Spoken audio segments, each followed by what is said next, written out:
So hello friends, I welcome you all. देखिए, last lecture में हमने समझा था कि एक प्रोग्रेसिव वेव क्या होती है और उसके कैरेक्टरिस्टिक्स को भी हमने अच्छे से पढ़ लिया था। देखिए, प्रोग्रेसिव वेव वो वेव होती है जिसमें एनर्जी ट्रांसफ़र होती है और मॉलिक्यूल अपने रिस्पेक्टिव पोजीशंस पर ही वाइब्रेशन परफॉर्म करते हैं। मॉलिक्यूल कभी भी अपनी पोजीशन एक्सचेंज नहीं करेंगे, बस एनर्जी ही ट्रैवल होती रहेगी।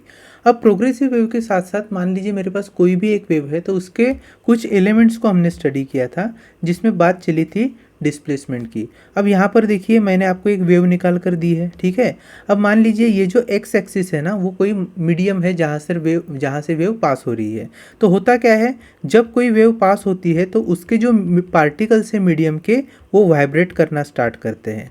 अगर वेव ट्रांसवर्स है तो पार्टिकल क्या करेंगे, परपेंडिकुलर डायरेक्शन में वाइब्रेट करेंगे। किसके परपेंडिकुलर डायरेक्शन में? वेव के प्रोपेगेशन के डायरेक्शन में। तो यहाँ पर देखिए, direction of propagation of wave मैंने दिखाया है और उसके परपेंडिकुलर अगर ये पार्टिकल वाइब्रेट कर रहे हैं तो ये हमारी कौन सी वेव है? ये ट्रांसवर्स वेव है, ठीक है। तो जब पार्टिकल वाइब्रेट करेंगे तो वो कहाँ से बेसिकली वाइब्रेट करते हैं? अपने ओरिजिनल पोजीशन या मीन पोजीशन से। तो पार्टिकल अपनी मीन पोजीशन से जब वाइब्रेट करेंगे तो वो जितना डिस्टेंस ट्रैवल करते हैं during their vibration from there mean position, यही क्या था? हमारा डिस्प्लेसमेंट। अब देखिए, वेव एक्स की तरफ जा रही है और पार्टिकल अगर वाई की डायरेक्शन में वाइब्रेट हो रहे हैं तो हम कहेंगे displacement is happening in the Y direction. Sometimes क्या होता है, एक अगर मान लीजिए पार्टिकल है, वेव जा रही है मान लीजिए along Y axis, then particle, ये जो पार्टिकल है वो किस एक्सिस में किस एक्सिस के अलोंग वाइब्रेट कर रहे हैं? एक्स एक्सिस के अलोंग। तब होता है डिस्प्लेसमेंट एक्स के टर्म्स में, ठीक है। इसको आगे हम अच्छे से देखने ही वाले हैं। फिलहाल आगे बढ़ते हैं, फिर बात करते हैं एम्पलीट्यूड की। अब देखिए, एम्पलीट्यूड क्या होता है? यहाँ पर जब वेव यहाँ पर जब वेव प्रोपेगेट कर रही है ना, तो पार्टिकल क्या कर रहे हैं? डिस्प्लेस हो रहे हैं। कहाँ से? मीन पोजीशन से। जो मैक्सिमम डिस्प्लेसमेंट होता है पार्टिकल का, उसे ही कहा जाता है एम्पलीट्यूड। तो यहाँ पर आप ये देख रहे हैं, यहाँ पर क्रेस्ट है, यहाँ नीचे ट्रफ है। तो क्रेस्ट में जो पीक पॉइंट है, which it is nothing but your amplitude. दिख रहा है आपको? This is your amplitude. या देखिए, the peak point observed eight crest is your amplitude, ठीक है। वैसे ही जैसे क्रेस्ट पर होता है उसी तरीके से ट्रफ में भी होता है, बस पार्टिकल जो है वो निगेटिव साइड में मैक्सिमम डिस्प्लेस हो रहा है। तो यहाँ पर मान लीजिए अगर ये ट्रफ है तो ट्रफ का भी जो पीक पॉइंट है वही आपका क्या हो गया? एम्पलीट्यूड हो गया। सो एम्पलीट्यूड की डेफिनेशन हमने देखी थी, the maximum displacement made by the particle from its mean position, okay, during the vibration. अब बात करेंगे टाइम पीरियड की। देखिए, ऑसिलेशन में टाइम पीरियड क्या होता था? कोई भी पार्टिकल को अपना एक वाइब्रेशन कंप्लीट करने के लिए जो समय लगता था उसे हम कहते थे टाइम पीरियड। यहाँ पर वेव के केस में टाइम पीरियड क्या होता है? अगर मान लीजिए ये मेरा फर्स्ट पार्टिकल है, जब ये पूरा एक अपना वाइब्रेशन कंप्लीट कर लेगा, मतलब मीन पोजीशन से पॉजिटिव डिस्प्लेसमेंट की और एम्पलीट्यूड, फिर एम्पलीट्यूड से मीन पोजीशन से फिर निगेटिव डायरेक्शन का एम्पलीट्यूड, और वहाँ से फिर अपना मीन पोजीशन। तो एक वाइब्रेशन के दौरान, एक कंप्लीट वाइब्रेशन के दौरान वेव कितना डिस्टेंस ट्रैवल कर चुकी होती है? अपनी एक साइकिल का डिस्टेंस ट्रैवल कर चुकी होती है, और वो साइकिल मिलकर बनी होती है क्रेस्ट और ट्रफ से, ठीक है। तो टाइम पीरियड क्या होता है वेव के केस में? It is time taken by the wave to complete one cycle which is made up of, let's say, crest and trough, ठीक है। सो ये हो गया आपका टाइम पीरियड, जिसे कैपिटल टी से रिप्रेजेंट किया जाता है। बाद में हमने पढ़ा था फ्रीक्वेंसी। अब फ्रीक्वेंसी क्या होती है वेव के केस में? Number of cycle completed in 1 second. अगर 1 सेकंड में मान लीजिए टोटल 10 साइकिल कंप्लीट हो चुके हैं तो हम कहेंगे फ्रीक्वेंसी है उसकी 10 हर्ट्स या 10 हर्ट्स। हमने यहाँ पर एक रिलेशन भी समझा था। क्या समझा था? अगर मैं फ्रीक्वेंसी को देखूँ तो फ्रीक्वेंसी होता है 1/t, ठीक है। n is equal to 1/t। तो ये क्या है? Relationship between frequency and time period भी है, ठीक है। उसके बाद में हमने क्या समझा था? वेवलेंथ। वेवलेंथ क्या होता है? It is the distance between any two successive points on the wave which have same state of oscillation, ठीक है। मान लीजिए ये फर्स्ट पॉइंट है और ये कुछ और एक पॉइंट है, तो मान लीजिए फर्स्ट है, ये मान लीजिए फोर्थ पॉइंट है। तो हम देखेंगे फर्स्ट पॉइंट जब ऊपर जाएगा तभी फोर्थ पॉइंट भी ऊपर जाएगा, है ना। सो दोनों का स्टेट ऑफ ऑसिलेशन सेम है। वैसे ही मान लीजिए ये 7th नंबर का पॉइंट है, तो अब 7th वाला भी ऊपर ही जाएगा, है ना। जैसे वेव बढ़ेगी 1 से 4 की तरफ आएगी, फिर 4 से 7 की तरफ आएगी। तो अगर देखें तो 0.1, 0.4 and 0.7 they will have same state of oscillation, but what we need to keep in mind that point 1 and point 4 or the particle 1 and particle 4, they are consecutive point. 1 and 7 are not consecutive. Yes, 4 and 7 can be consecutive. So the distance between any two point on the wave where the particle will have same state of oscillation will be known as wavelength. और यहाँ पर अब मैं आपको दिखा रहा हूँ, देखिए यहाँ पर क्या है, पार्टिकल जो 1 है और यहाँ पर मान लीजिए पार्टिकल 4, ये कंजिक्यूटिव पॉइंट भी है और सेम स्टेट ऑफ ऑसिलेशन में है, इसलिए उनके बीच का डिस्टेंस हो गया लैम्बडा, दैट इज़ वेवलेंथ। हमने जनरली 10th स्टैंडर्ड तक पढ़ा होता है कि distance between two successive crest और two successive trough is known as lambda. तो वहाँ पर भी क्रेस्ट के जो दोनों पॉइंट है या फिर ट्रफ के जो दोनों पॉइंट है वो सेम स्टेट ऑफ ऑसिलेशन में होते हैं। बाद में लास्ट में हमने समझा था एक प्रोपेगेशन कांस्टेंट, जिसे के से भी रिप्रेजेंट किया जाता है। प्रोपेगेशन कांस्टेंट क्या होता है, angular velocity of the particle का vibration divided by wave velocity. अच्छा, वेव की वेलोसिटी का फॉर्मूला क्या है, v is equal to N lambda. ठीक है, कैसे डिराइव हुआ होगा ये फॉर्मूला, देखिए वेलोसिटी क्या होता है, डिस्प्लेसमेंट अपॉन टाइम। ठीक है, अगर मान लीजिए मैं कहूँ कि मेरे पास t टाइम है, कितना टाइम है t, so t is the time period. अब एक टाइम पीरियड में वेव कितनी आगे जाएगी, एक टाइम पीरियड में वेव अपने सोर्स पार्टिकल से लेकर तो एक साइकिल तक आगे जाएगी। एक साइकिल में एक बना होता है क्रेस्ट और दूसरा बना होता है ट्रफ। तो इन दौरान जो एक साइकिल होती है, इसका भी जो लेंथ है वो होता है वेवलेंथ। तो हम कहेंगे v is equal to distance travelled is lambda divide by in time capital T। So v is equal to 1 by t is n, so n into lambda, and this is how you obtain the equation of wave, equation of velocity of the wave और speed of wave. ठीक है, सो propagation constant हमने देखा था omega by v, जो आगे चलकर निकल के आया था 2 पाई अपॉन लैम्बडा। ठीक है, सो आई होप ये सब इंट्रोडक्शन वाली बातें हैं जो हमने पहले ही लेक्चर में या फिर इसके पहले का जो लेक्चर था उसमें सीख ली है। अब आज हम क्या पढ़ने वाले हैं, आज हम पढ़ेंगे कि कोई भी अगर प्रोग्रेसिव वेव है तो उसका इक्वेशन कैसे बनता है। ठीक है, तो आज हम पढ़ेंगे how to derive equation of progressive wave. चलिए शुरुआत करते हैं। अब इक्वेशन ऑफ प्रोग्रेसिव वेव को समझने के लिए हमें थोड़ा सा फेज डिफरेंस का अंडरस्टैंडिंग यहाँ पर कर लेना चाहिए। मान लीजिए मेरे पास एक वेव है, ठीक है। अब ये जो फर्स्ट पार्टिकल है ना, ये मेरा सोर्स पार्टिकल है। देखिए मैं यहाँ पर नाम दे रहा हूँ फर्स्ट पार्टिकल। फर्स्ट पार्टिकल और सोर्स पार्टिकल का मतलब क्या है कि यहाँ से मैं अभी इमेजिन कर रहा हूँ कि मेरी वेव स्टार्ट होने वाली है। तो देखिए जब फर्स्ट पार्टिकल डिस्टर्ब होगा तो वो पहले एम्पलीट्यूड हिट करेगा, फिर अपने मीन पोजीशन पर आएगा, फिर मीन से निगेटिव साइड के एम्पलीट्यूड पर जाएगा, फिर अपने मीन पोजीशन पर आएगा। तो ये क्या कर रहा है, अपना एक ऑसिलेशन कंप्लीट कर रहा है, और इसके साथ साथ इसके आजू बाजू जितने भी पार्टिकल्स होंगे वो भी क्या करेंगे, साइमल्टेनियसली अपना ऑसिलेशन स्टार्ट करेंगे, और ड्यूरिंग देयर ऑसिलेशन एनर्जी क्या हो जाएगी, आगे प्रोपेगेट होती रहेगी। वही तो प्रोग्रेसिव वेव है। अब समझेंगे फेज डिफरेंस क्या होता है। मान लीजिए ये पहला पार्टिकल है और बीच में कई सारे पार्टिकल के बाद ये मान लीजिए 7th नंबर का पार्टिकल है। अब होता क्या है, पहला पार्टिकल जब अपना एक वाइब्रेशन पूरा कर लेगा तब वेव कहाँ से कहाँ तक आ चुकी होगी, तब वेव आ चुकी होगी अपना एक क्रेस्ट और एक ट्रफ पूरा करके, जस्ट फॉर एन एग्जांपल अपने 7th पार्टिकल तक। ठीक है, अब क्या होगा, जब पहला पार्टिकल फिर से अपना दूसरा वाइब्रेशन स्टार्ट करेगा, उस समय 7th वाला जो पार्टिकल है वो अपना फर्स्ट वाइब्रेशन कर रहा होगा। आप बात को समझिए, फर्स्ट पार्टिकल ने जब एक वाइब्रेशन कंप्लीट कर लिया पहला, तब वेव कहाँ पर पहुंची है, 7th पार्टिकल के पास।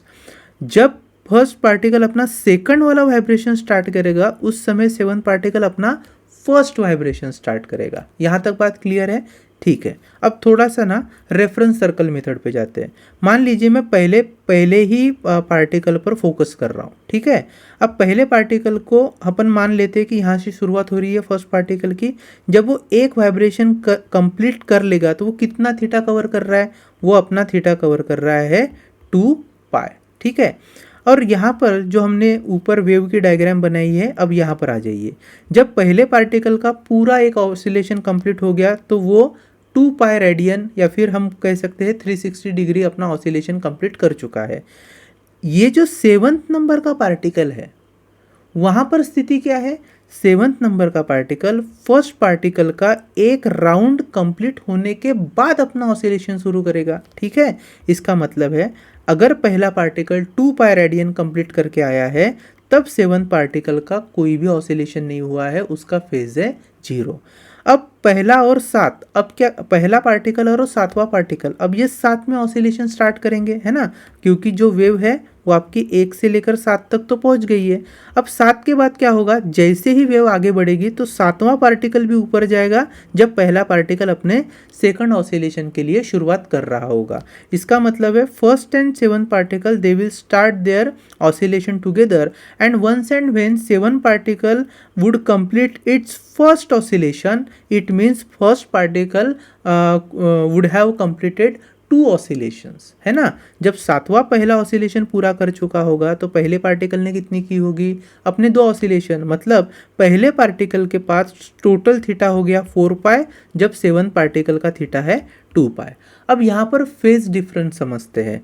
फेज डिफरेंस होगा इन दोनों के ऑसिलेशन का डिफरेंस। अगर फर्स्ट पार्टिकल 4 पाई ऑसिलेशन कंप्लीट कर चुका है इसका मतलब है 7th पार्टिकल 2 पाई ऑसिलेशन कंप्लीट कर चुका है, तो इन दोनों के बीच में कितना फेज डिफरेंस हुआ है, 2 पाई का फेज डिफरेंस हुआ है। ठीक है, मान लीजिए 7th पार्टिकल के बाद में और ऐसे ही वेव आगे बढ़ती चली गई और लैम्बडा डिस्टेंस पर फिर से एक पार्टिकल है, मान लीजिए 13th नंबर का पार्टिकल है, ठीक है, या फिर 15 नंबर का पार्टिकल ले लेते हैं। तो अब ये 15 नंबर का जो पार्टिकल है वहाँ तक क्या कैसे वेव पहुँची है समझिए। पहला जो पार्टिकल है इसने जब एक ऑसिलेशन कंप्लीट किया तो वेव आई 7th पार्टिकल तक। जब इसने 2 ऑसिलेशन कंप्लीट कर लिए तब 7th पार्टिकल का एक ऑसिलेशन कंप्लीट हुआ है और during this vibration of 7th particle as its first vibration wave कहाँ तक पहुँची होगी, 15th नंबर के पार्टिकल तक पहुंची होगी। अब थोड़ा सा समझिए, फर्स्ट पार्टिकल के कितने रोटेशन हो चुके हैं, 2 रोटेशन, या फिर हम कहेंगे 2 वाइब्रेशन। तो उसने कितना थीटा कवर कर लिया होगा, फर्स्ट पार्टिकल ने किया होगा 4 पाई। ठीक है, फर्स्ट पार्टिकल का 4 पाई, तब 7th पार्टिकल का 2 पाई और 15th पार्टिकल का 0 पाई, मतलब 0 रेडियन। अब हम मान लेते हैं कि फर्स्ट के ना 3 रोटेशन कंप्लीट हो चुके हैं, मतलब 3 वाइब्रेशन कंप्लीट हो चुके हैं, तब 7th के कितने हो चुके होंगे, तब 7th के 2 हो चुके होंगे। और 5th वाला कहाँ पर होगा, 5th अपना पहला रोटेशन कंप्लीट करके होगा, मतलब पहला वाइब्रेशन। तो हम ये कहेंगे अगर फर्स्ट पार्टिकल ने अपने 3 वाइब्रेशन कंप्लीट कर लिए हैं तो इसका मतलब है एज पर रेफरेंस सर्कल, अगर हम इस सर्कल पर उस ऑसिलेशन को प्लॉट करें तो हम ये कह सकते हैं कि उसके पास 6 पाई का फेज ऑलरेडी कवर्ड हो चुका है। सेकंड ने मान लीजिए तब तक 2 वाइब्रेशन कंप्लीट कर लिए हैं तो उसके पास कितना फेज है, 4 पाई का फेज उसका कंप्लीट हो चुका है। फिर हम आएंगे थर्ड मतलब ये कौन सा है, 15th नंबर वाला पार्टिकल। सो इसका तो एक ही वाइब्रेशन कंप्लीट हुआ है, सो इसने कितना एंगल कवर किया है, सिर्फ 2 पाई एंगल कवर किया है। अगर मैं आपसे पूछूं कि फर्स्ट पार्टिकल और 7th पार्टिकल के बीच में फेज डिफरेंस कितना है तो आप बोलोगे 6 pi minus 4 pi, this will give you the value equal to 2 pi. ठीक है, मैं अगर आपसे पूछूं कि 7th पार्टिकल और 15th पार्टिकल के बीच कितना फेज डिफरेंस है तो जो आपका 7th वाला पार्टिकल है जहाँ जिसको मैंने यहाँ पर सेकंड कंसिडर किया है उसका फेज था 4 पाई, और जो थर्ड है जो 15 नंबर का पार्टिकल है उसका फेज है 2 पाई।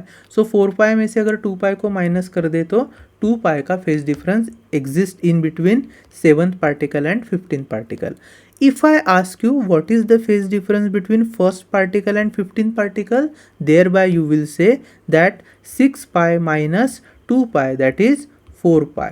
So first particle और 15th particle के बीच में 4 pi का फेज डिफरेंस एग्जिस्ट कर रहा होगा। यहाँ पर बस एक बात हमें अच्छे से ध्यान से समझनी है, क्या है, जो फर्स्ट पार्टिकल है जो आपका वेव का सोर्स पार्टिकल भी है वो लीडिंग पोजीशन में है, मतलब वो आगे है, और जो 7th पार्टिकल और जो 15th पार्टिकल है वो लैगिंग पोजीशन में है।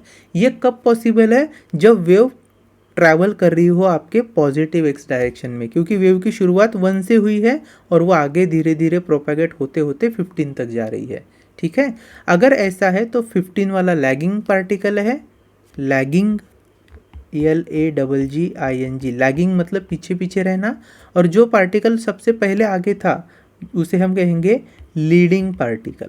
ठीक है, सो वेव 1 से लेकर 15 तक जा रही है because its direction of propagation is toward positive X axis, thus we can say particle after first particle are lagging in their phase. अगर मैं आपको कहूँ कि पहले पार्टिकल का फेज है, मान लीजिए मैं लिख रहा हूँ सिर्फ फेज के टर्म में, साइन ओमेगा टी, पहले पार्टिकल का फेज कितना है, फर्स्ट पार्टिकल। ठीक है, सो फर्स्ट पार्टिकल के फेज को कैसे बताएंगे, साइन ओमेगा टी के बारे में। तो सेकंड जो पार्टिकल है, जो आपका 7th नंबर का पार्टिकल है, ठीक है, यहाँ पर मैं 7 ब्रैकेट में लिख रहा हूँ, तो 7th पार्टिकल का अगर फेज बताना होगा तो कैसे बताएंगे, sine of omega T minus कितना, 2 पाई, क्योंकि पहला जो पार्टिकल है उसका फेज कितना था, फेज एंगल कितना है, ओमेगा टी, तो दूसरे का क्या होगा, ओमेगा टी माइनस 2 पाई, क्योंकि पहले और 7वें पार्टिकल के बीच में 2 पाई का फेज डिफरेंस है। अगर मैं आपसे कहूँ कि first particle and 15th particle, इनके बीच का फेज डिफरेंस बताइए, तो जो 15th नंबर वाला पार्टिकल है उसके फेज डिफरेंस के लिए मुझे बताना पड़ेगा sine of omega T minus 4 pi. अब ये इक्वेशन क्या है, जो फर्स्ट इक्वेशन और जो मैंने 15th पार्टिकल का इक्वेशन लिखा है ना, उसे समझिए। फर्स्ट पार्टिकल का जो भी फेज एंगल होगा उससे वो 4 पाई पीछे है।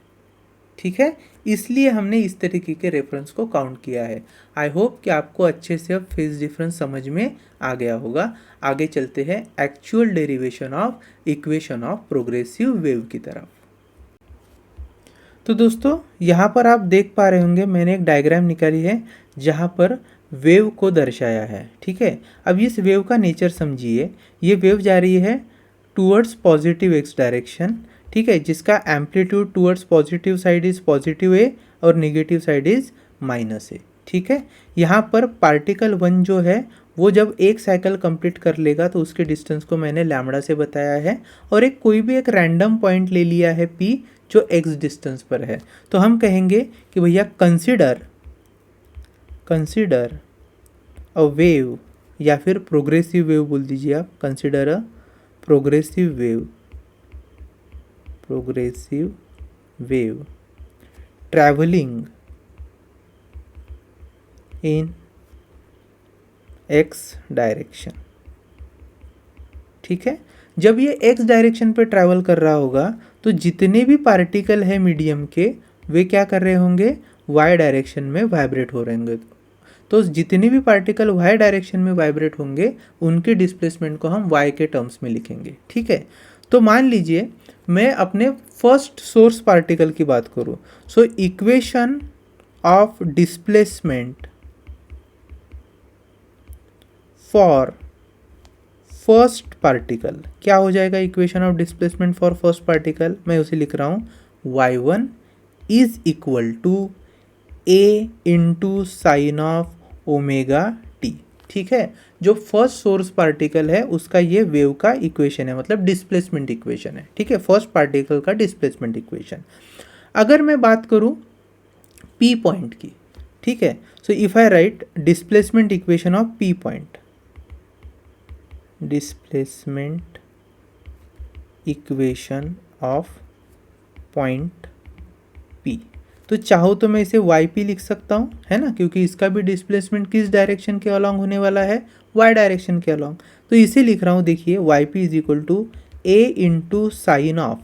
अब P जो पॉइंट है ना उसका जो फेज डिफरेंस है वो कितना होगा एज कम्पेयर टू पॉइंट 1, समझेंगे इसको। देखिए जब डिस्टेंस लैम्बडा होता है, अच्छे से देखिए, जब डिस्टेंस लैम्बडा होता है तो फेज डिफरेंस कितना होता है, 2 पाई का, हमने अभी थोड़ी देर पहले देखा था। So if lambda is the distance, phase difference exist is of 2 pi. If x is the distance, अब ये जो p पॉइंट मैंने लिया है ना, ये p पॉइंट वो कहाँ पर है, अपने सोर्स पॉइंट से x डिस्टेंस पर है। तो ये जो x डिस्टेंस पर पॉइंट है p, उसमें और फर्स्ट सोर्स पार्टिकल में कितना फेज डिफरेंस होगा, इसको हम कैसे निकालेंगे, if lambda is equal to 2 pi, x is equal to what is the difference, phase difference. तो क्रॉस मल्टीप्लिकेशन अगर हम करें तो ये आता है phi is equal to 2 pi upon lambda और ऊपर होगा x। So this is the actual phase difference that exist between particle p and particle a। ठीक है, अब समझेंगे थोड़ा सा। अगर हमें याद हो तो फाई जो है उसको हम क्या लिख सकते हैं, देखिए यहाँ पर जो फाई है ना, उस फाई के आगे है 2π/λ विच इज़ एक्चुअली k, और x तो है ही, तो ये बन गया kx। k क्या है, प्रोपेगेशन कांस्टेंट। तो देखिए मैं अब फिर से अपने मेन पॉइंट पर वापस आ रहा हूँ। The displacement equation at point p will be yp is equal to a into sine of, ये हो गया ओमेगा टी, मतलब पहले का थीटा, पहले पार्ट का जो फेज है वो पहले पॉइंट का फेज, और उसमें से ये जो p पार्टिकल है वो लैगिंग है, तो कितना लैगिंग है, वो है फाई से लैगिंग है। ठीक है, और हमें पता है कि फाई की वैल्यू क्या होती है, 2π/λ इंटू एक्स। तो I will be writing it as Y P is equal to sine of omega T minus 2π/λ into X. ठीक है, अब ये जो p है मैंने मार्क करके रखा है ना, p क्या दर्शाता है, कोई भी एक रैंडम पॉइंट इस पर्टिकुलर वेव पर which has got distance with my reference point. Reference मैंने फर्स्ट पार्टिकल को माना था या फर्स्ट पॉइंट को माना था। ठीक है, अब वेव के इक्वेशन में जब कभी हम बात करें तो जान लीजिए वेव का इक्वेशन कुछ नहीं होता है, वेव का इक्वेशन होता है ऑन दैट पर्टिकुलर वेव किसी भी पार्टिकल के डिस्प्लेसमेंट का इक्वेशन। समझ में आ रही है बात। वेव इक्वेशन क्या है, वेव जब प्रोपेगेट हो रही होगी तो during their propagation any point whatever be the displacement made during the wave propagation, that displacement का equation is your wave equation. ठीक है, तो यहाँ पर जो है मैं क्या कर रहा हूँ, जो p है उसे हटा देता हूँ। ठीक है, समझ में आ रही है, नहीं आ रही है बात, आ रही है। ठीक है, तो ये हो गया मेरा वेव का equation, y is equal to a sine omega T minus 2π/x। तो इसे हम सिंपल फॉर्म में क्या लिख सकते हैं, y is equal to a into sine of omega T minus kx। ठीक है, याद रहेगा आपको। So this is also your equation of wave. चलेगा, अब थोड़ा सा आगे और समझते हैं। देखिए हमारे पास जो इक्वेशन आया है वेव का वो क्या है, y is equal to a sine omega T minus के X, where k is propagation constant. x क्या है, x is the distance of that particular particle from my reference point, या फिर सोर्स पार्टिकल कह लीजिए। ठीक है, अब इस इक्वेशन में अगर मैं थोड़ा सा आगे बढ़ूँ तो क्या लिख सकते हैं, y is equal to a into sine of, हमें पता है ओमेगा क्या होता है 2πn, सो यहाँ पर लिख लेता हूँ 2πn into T, minus k क्या होता है, k होता है ओमेगा अपॉन v, याद है आपको, omega upon v into X. ठीक है, अब देखिए चाहे तो आप इसे ओमेगा अपॉन v लिख लीजिए, या फिर और सिंपल करना है तो सबसे पहले हम इसे लिख लेंगे 2π/λ। ठीक है, ये बेटर है। अब हम लिखेंगे y is equal to a into sine of, देखिए दोनों ये जो दोनों टर्म्स है ना यहाँ पर, ठीक है, फर्स्ट एंड सेकंड, यहाँ से क्या कॉमन निकल जाएगा, 2π कॉमन निकल रहा है, तो मैं 2π कॉमन निकाल रहा हूँ, क्या बचता है n into T minus x upon lambda. So this is also one form of writing wave equation. इसके भी आगे अगर हम जाएंगे तो ये हो जाएगा y is equal to a into sine of 2π। देखिए हमें पता है v इज इक्वल टू होता है n लैम्बडा। ठीक है, v इज इक्वल टू क्या होता है n lambda, so n is nothing but v upon lambda. लिख सकते हैं कि नहीं लिख सकते अपन, तो मैं यहाँ पर लिख रहा हूँ n के बजाय v upon lambda into T minus x upon lambda. अब यहाँ पर क्या कॉमन आ जाएगा, लैम्बडा कॉमन आ जाएगा, तो y का इक्वेशन हो रहा है y is equal to a into sine of 2π upon lambda V T minus X. So this is also a way of writing wave equation. तो कई तरीके से वेव के इक्वेशन को लिखा जा सकता है। यहाँ पर जो देखा है ना मैंने y is equal to a sine omega T minus के एक्स, यही अब हमारा मदर इक्वेशन रहेगा। मतलब जहाँ जहाँ पे हम प्रोग्रेसिव वेव या फिर इक्वेशन ऑफ वेव की बात करेंगे तो मोस्ट ऑफ द टाइम 99% हम इसी इक्वेशन की बात कर रहे होंगे। ठीक है, ये जो लास्ट इक्वेशन है ना, ये हमें क्या बताता है कि y is the displacement made by that wave eight any point, y is the displacement made by that wave in eight any point which is at certain distance from the source particle. It is the function of मतलब y is the function of distance and time. किसी भी point पर अगर ये wave ऐसी जा रही है, आप ध्यान से समझिए, किसी भी पॉइंट पर, मान लीजिए ये वाला पॉइंट है ना, इस पॉइंट को मैं पी कहूँगा, तो जब वेव प्रोपैगेट हो रही होगी तो after a certain period of time wave जब यहाँ से आगे गुजर रही है तो इस पॉइंट पर होने वाला जो डिस्प्लेसमेंट है because of the propagation of wave, this is the function of distance from the source particle and the time, कितनी देर में वो वेव वहाँ से जा रही है। ठीक है, so y is the function of distance from the source particle and time which is nothing but the function of v T minus x. ठीक है, सो बेसिकली ये क्या है, function v T minus x ही बताता है displacement of that particular particle when the wave is propagating through it. ठीक है, चलिए आगे बढ़ते हैं।